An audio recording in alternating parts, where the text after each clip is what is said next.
안녕하세요. 겹경사 치르면서 재미난 일이 생겨 이렇게 사연을 보내봅니다. 전 30대 초반의 여성입니다. 제 직업은 치과 코디네이터예요. 치과에서 수납 업무나 진료받기 전에 미리 상담을 하는 업무를 하고 있죠. 이렇게 말하면 의료인도 아닌 사람이 의료인인 척 한다고 조롱하거나 그렇게 일해서 돈이 백은 버냐고 무시하는 분들도 많으신데, 병원 코디네이터가 제 천직인지 워낙에 일을 잘해서 기존 봉급의 인센티브를 거의 2배로 받으면서 일을 해요. 게다가 제가 몸담고 있는 치과가 원장님 한 분밖에 안 계시는 전형적인 동네 치과인데, 제가 환자분을 세심하게 케어해드린 덕에 홍보가 제대로 돼서 병원을 찾는 환자분들이 확 늘었거든요. 원장님도 그 점을 알고 저를 제대로 대우해 주시는 거죠. 남편도 제가 근무하던 치과에서 만나게 되었습니다. 남편이 검진 때문에 치과를 찾았는데, 그때 치아 상태가 좋은 편이 아니었어서 꾸준하게 내원하면서 치료를 받았었거든요. 치과에 들릴 때마다 저를 만나서 치료에 대한 상담과 안내를 받다 보니 알게 모르게 친밀감이 생긴 건지, 그 다음부터는 치과에 들릴 때마다 피곤하지 않냐며 카페에서 달달한 음료를 사와서 건네질 않나, 나중에는 아예 자기 번호까지 남기고 갔죠. 저도 당시에 만나고 있던 사람이 없었고, 그분의 소심하지만 귀여운 표현에 구미가 당겨 사적으로 만남을 시작하게 되었습니다. 얼굴도 훈훈했고 무엇보다도 성격이 제가 꿈에 그리던 이상형에 가까운 성격이라 아이가 생긴 사실을 알자마자 혼인신고를 하게 되었습니다. 위에 결혼을 허락받으려고 노력했다는 것만 봐도 아시겠지만 결혼 과정이 마냥 순탄치만은 않았습니다. 우선 남자친구 쪽 부모님이 아버지가 편모 가정에서 자랐다는 이유로 저를 반대하셨어요. 저희 아버지는 제가 초등학생 때 교통사고로 돌아가셨거든요. 그 후로 어머니가 가장이 되어 일하시고 다행히 외가에서 도움을 줘서 저는 무사히 자랄 수 있었습니다. 그래서 남들은 어떻게 생각할지 몰라도 저 스스로는 아버지가 일찍 돌아가신 사실이 꿀릴 게 없다고 생각했어요. 운이 좋았던 건지 제가 아버지가 안 계시다는 사실을 알고도 주변 친구들은 저를 있는 그대로 받아들여 주었죠. 그런데 어른들 생각은 좀 다르다는 걸 그때 처음 알았어요. 사귀는 동안 아버지가 일찍 돌아가신 사실을 말한 적이 있어서 남자친구도 이미 알고 있었어요. 남자친구는 그동안 힘들었겠다면서 이렇게 멋있게 자라서 자길 만나줘서 고맙다고까지 말하며 저를 위로해줬어요. 다만 남자친구 쪽 부모님은 아버지도 안 계신데 제대로 된 환경에서 자랐겠냐며 제 직업을 들으시고도 그게 뭐하는 일인지 제대로 알지 못하는 눈치셨고, 그걸로 평생 벌어먹고 살 수나 있겠냐고 반색하시더라고요. 솔직히 편모 가정에서 자란 제가 자기 아들이랑 행복한 가정을 꾸릴지 의심된다면서요. 그 말이 너무 상처로 다가왔어요. 요즘에 이혼하는 부부들도 얼마나 많은데 그러나요? 게다가 저는 아버지가 돌아가셔서 한부모 가정이 된 건데, 그분들 말씀만 보면 한부모 가정에서 자란 아이들은 당연히 불행한 결혼 생활을 하게 될 거란 거잖아요. 21세기에 이게 말이나 되나요? 자꾸 직업으로 저를 은근하게 깔보는 것도 그렇고, 한부모 가정이라고 색안경 끼고 보는 것 때문에 정말 힘들어서 그냥 이 결혼 엎을까 싶었습니다. 그래도 제가 참을 수 있었던 건 남자친구가 제 버팀목이 되어줘서였어요. 남자친구는 자기 부모님의 무례한 말들을 대신 사과하면서 그래도 결혼을 포기하지는 말아달라고 몇 번이나 간곡하게 부탁했었거든요. 남자친구는 저와의 결혼을 위해서 심지어 최후의 수단으로 부모님과 절연하고 저랑 함께 살려고 하는 것까지 고려했어요. 저도 결혼을 허락받으려는 과정이 너무 고통스러웠던 건지 남자친구 하나만 놓고 보면 정말 사랑했기 때문에 그냥 두 눈 질끈 감고 제가 남자친구 부모님께 납작 엎드렸어요. 제발 허락해달라고요. 저 하나 행복하겠다고 부모님 멀쩡히 살아있는 남자친구 고아 만들기 싫어서 차라리 제가 저 자세로 나가는 게 맞다고 생각했거든요. 물론 제가 저 자세로 나간다고 설득되실 분들은 아니셨어요.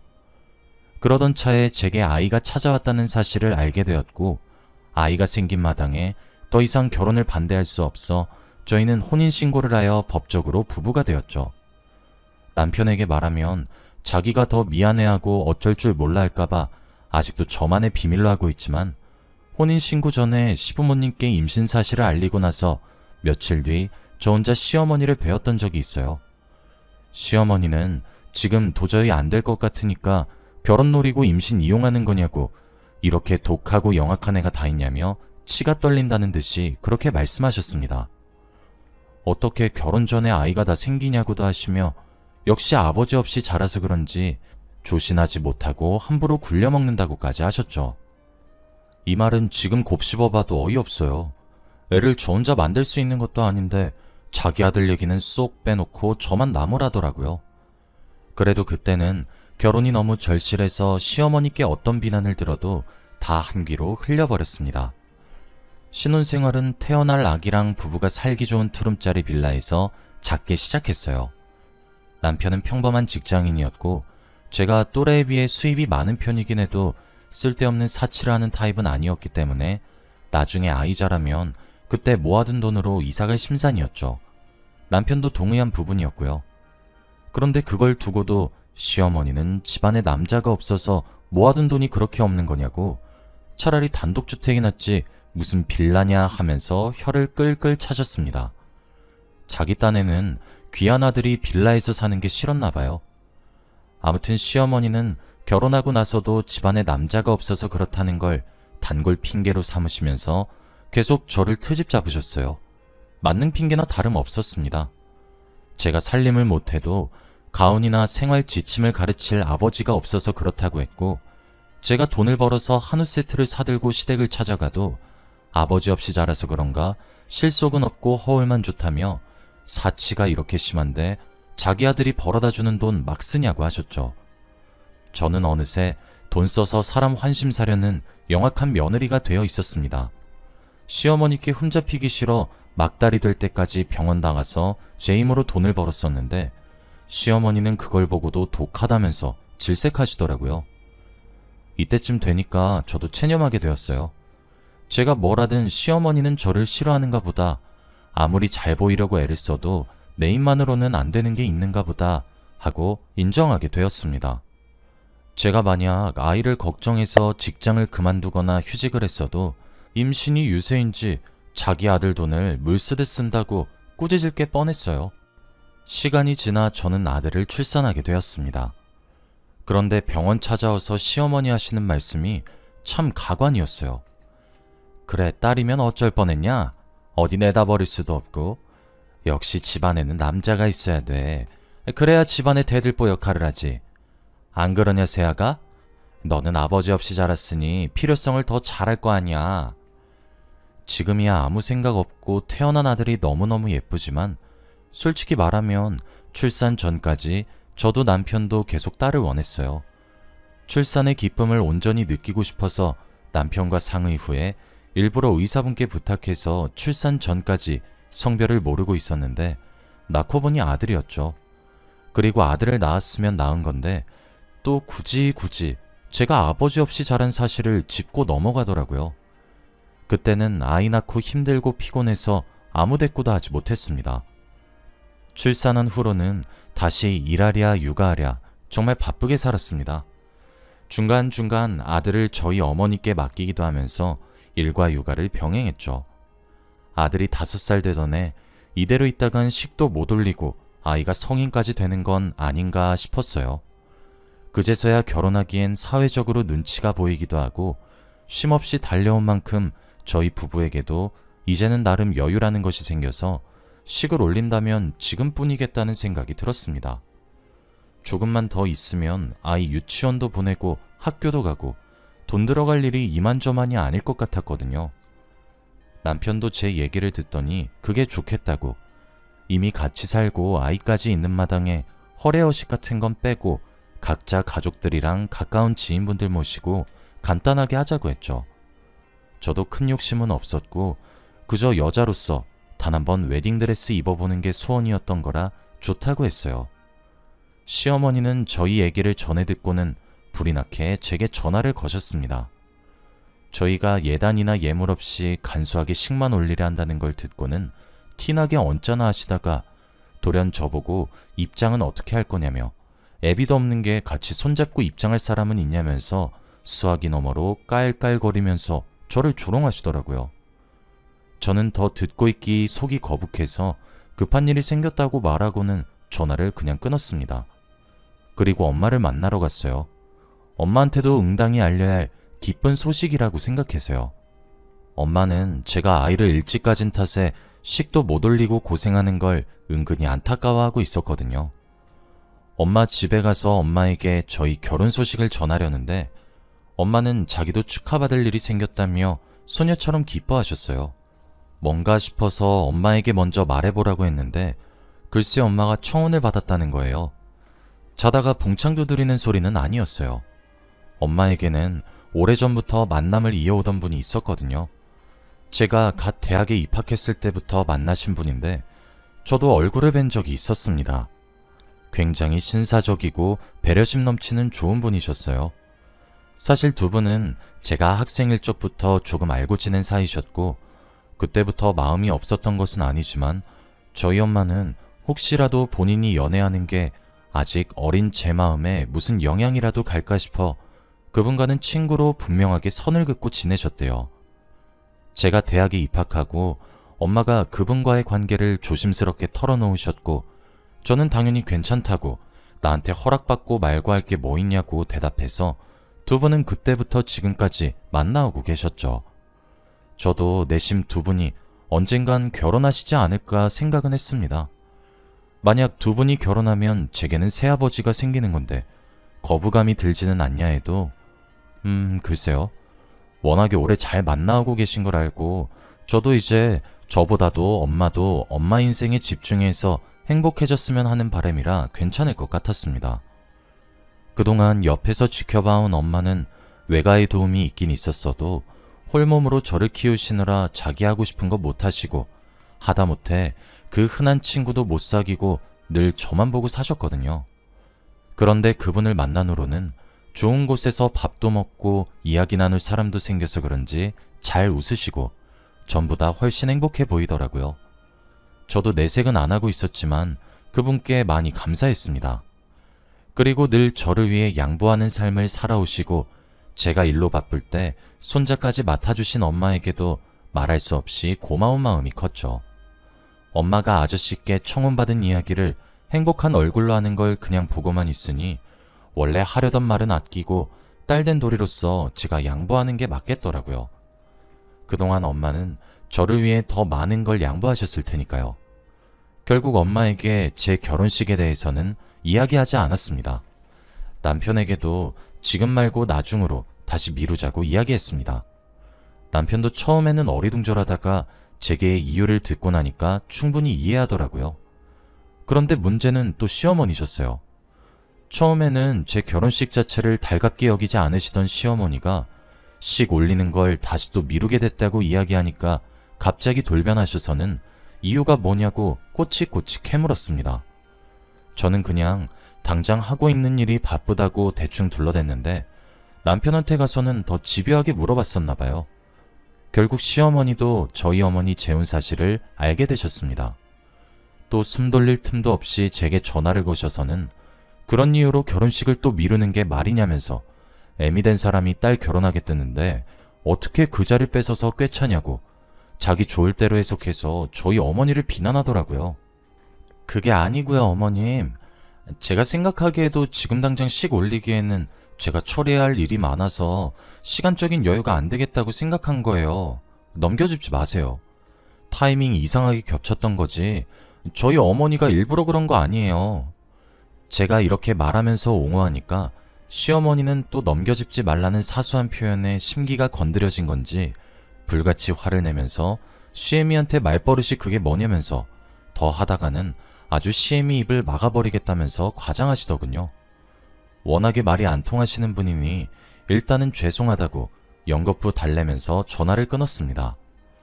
다음날 상견례라긴 뭐하지만 그래도 가족 될 사람이니까 기념으로 밥 한번 먹자고 해서 아저씨랑 엄마랑 저랑 남편이랑 레스토랑에서 만났습니다. 사실 엄마랑 오래 만나오시며 아저씨는 저랑도 자주 봤었기 때문에 어색하진 않았어요. 두 분을 축하드리는 차원에서 미리 준비한 선물을 전해드리고 맛있는 식사도 했죠. 여기까지는 좋았습니다. 중간에 잠시 아저씨가 화장실 간 사이에 일이 벌어졌어요. 입구 쪽에서 귀가 찢어져라 큰 소리를 치면서 누군가 뛰어오더라고요. 목소리의 주인은 시어머니셨습니다. 어떻게 알고 온 건가 했는데 알고 보니 오늘 집에 좀 들으려고 했는데 남편이 장모님이랑 약속 있다고 거절한 걸 듣고는 여기까지 찾아온 거였어요. 저희 셋 다 깜짝 놀라서 얼어있는데 시어머님만 당당하게 저희 어머니 면전에 대고 고래고래 소리를 지르시더라고요. 아니 사돈, 듣자니 무슨 이런 경우가 다 있나요? 내가 참으려고 해도 도저히 그냥은 안 넘어가져서 이렇게 찾아왔습니다. 결혼을 해도 당연히 애들 결혼이 먼저지. 어떻게 청혼받았다고 홀라당 자기가 먼저 결혼할 생각을 하나요? 사돈이 그렇게 안 생겨서는 남자 없이는 못 사는 타입인가? 그동안은 좀 쓰셔서 어떻게 혼자 살았대요? 그리고 만나는 건 그렇다 치고 어떻게 그 나이에 또 결혼할 생각까지 야무지게 품으셨대요. 주변에서 주책이라고 안 하답니까? 설령 안 그랬다 하더라도 본인이 주책이란 생각은 안 해봤어요. 쉴 틈 없이 폭언을 퍼부으시는 시어머님 때문에 저희 어머니는 사색이 되어 지금 자기가 뭘 듣고 있는 거냐며 모욕감과 분노로 손을 부들부들 떠시더라고요. 남편도 미친 거 아니냐며 왜 이러냐고 자기 엄마를 말렸지만 시어머니는 브레이크가 고장난 것처럼 구셨습니다. 그때였습니다. 반대편에서 아저씨가 달려오시면서 아까부터 다 들었다고 지금 뭐 하는 거냐고 시어머니를 막았었어요. 누구든지 자기 앞길 막는 건 다 박살낼 기세로 굴던 시어머니가 갑자기 넋이라도 놓은 것처럼 놀란 표정을 짓더라고요.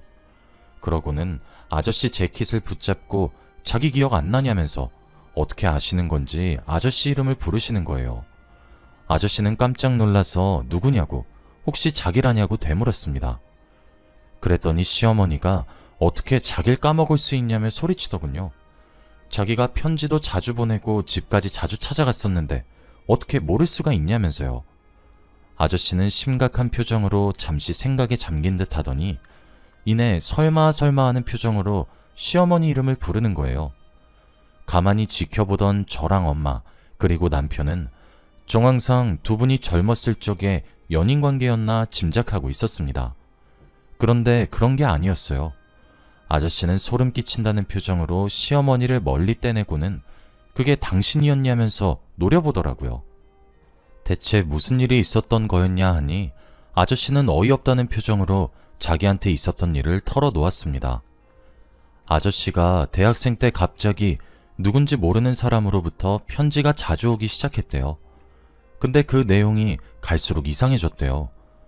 처음에는 단순한 고백 편지나 러브레터 같은 거라 대수롭지 않게 여겼는데 자기 여동생이랑 슈퍼에 다녀온 다음날 온 편지에는 그 여자는 누군데 같이 다니면서 자기만 보라고 하는 둥, 버스에서 다른 여자한테 함부로 웃어주지 말라고 하는 둥, 누가 봐도 자기 일거수일투족을 지켜보고 있다는 느낌이 드는 편지들이 왔다고 하는 겁니다. 게다가 그 강도랑 빈도가 점점 심해져서 하루는 아저씨가 집에 혼자 있었는데 또 어떻게 알고는 현관문을 두드리기도 하고 그 앞에 가만히 서 있기도 했다고요. 대놓고 뭐 하는 짓이냐고 하기엔 무슨 일이 벌어질지 몰라 무서워 차마 말하지 못하고 그냥 참았다고 해요. 그러다 얼마 안 있어 다른 지역으로 집을 이사하게 되면서 그 스토커는 자연스럽게 잊혀졌다고 하더라고요. 아저씨가 시어머니의 이름을 아는 건 시어머니가 하는 말이 묘하게 이상해 가만 생각해보니 자기가 학생 때 스토킹 당한 일이 생각났고 혹시나 해서 그때 편지에 적혀있던 이름을 말한 거였다고요. 시어머니가 그 스토커였던 거죠. 아저씨가 넌더리 난다는 표정으로 시어머니를 노려보니 시어머니는 그동안 어디 갔었던 거냐며 자기가 찾아다니다 안 돼서 포기하고 다른 사람이랑 결혼했다고 한탄하듯 말하는데 소름이 다 끼쳤습니다. 아저씨는 다가오지 말라고 경고하고 저희 어머니께 다가가 괜찮냐고 물었습니다. 그 모습을 본 시어머니는 갑자기 고성을 지르더니 자기는 한 번도 아저씨를 잊었던 적이 없는데 어떻게 자기 말고 다른 여자를 만날 생각을 다 하냐며 용서 못한다고 정신이 나간 사람처럼 달려들어 저희 어머니 얼굴을 마구 핥히더군요. 모두가 당황해 시어머니를 떼어놓으려 애썼고 그 사이에 제가 경찰에 전화했습니다. 결국 경찰이 와서 상황이 진정되었어요. 사건 정황을 들은 경찰이 확실한 조치는 나중에 취해지겠지만 얘기 듣기로는 접근금지 처분까지 가능할 수 있겠다고 하시더군요. 자기 엄마가 피운 난동을 남편이 대신 사과했습니다. 미리 얘기 들은 대로 시어머니는 저희 어머니와 아저씨에게 접근금지 명령이 떨어졌어요. 시아버지와는 원래도 충돌이 잦으셨는데 이 일이 있고부터는 시아버지께서 진지하게 이혼을 고려하고 계신 것 같더라고요. 그동안 저희 어머니와 아저씨는 무사히 결혼식을 올렸습니다. 괜히 벅차올라서 주책맞게 울었어요. 엄마도 식장에서 저더러 양보해줘서 고맙다고 몇 번이나 울더라고요. 중간에 불미스러운 일이 있었지만 두 분이 이제 공식적인 부부로서 행복하게 사셨으면 합니다. 그 후로 시어머니와 교류를 하고 있지도 않습니다. 남편은 의무적인 전화만 몇 번 하는 것 같은데 아직 자기 엄마가 한때 스토커였다는 거나 정신 나간 사람처럼 달려든 일이 뇌리를 떠나지 않고 있나 봐요. 엄마랑 새아버지도 결혼했겠다. 저희도 슬슬 결혼 준비를 해야 하는데 고민이 이만저만이 아닙니다. 시어머니께서 그렇게 연불하던 아빠가 생겼는데 막상 제가 아빠 손잡고 신부 입장하는 건 직접 못 보시게 생겼어요. 여전히 접근금지 처분이 내려져 저희 결혼식에도 참석 못 하실 것 같아서요. 그래도 가족인데 이렇게 되는 게 썩 반갑지는 않지만 사실 그동안 시어머니한테 트집 잡힌 것들 생각하면 비밀이지만 한편으로는 속이 시원하기도 해요. 제 이야기는 여기까지입니다. 가만 보면 인생은 굴곡 없이 평탄하게 사는 게 최고인 것 같아요. 그래서 평범하게 사는 게 제일 어려운 일인지도 모르겠습니다. 여러분은 부디 평범한 행복을 누리시길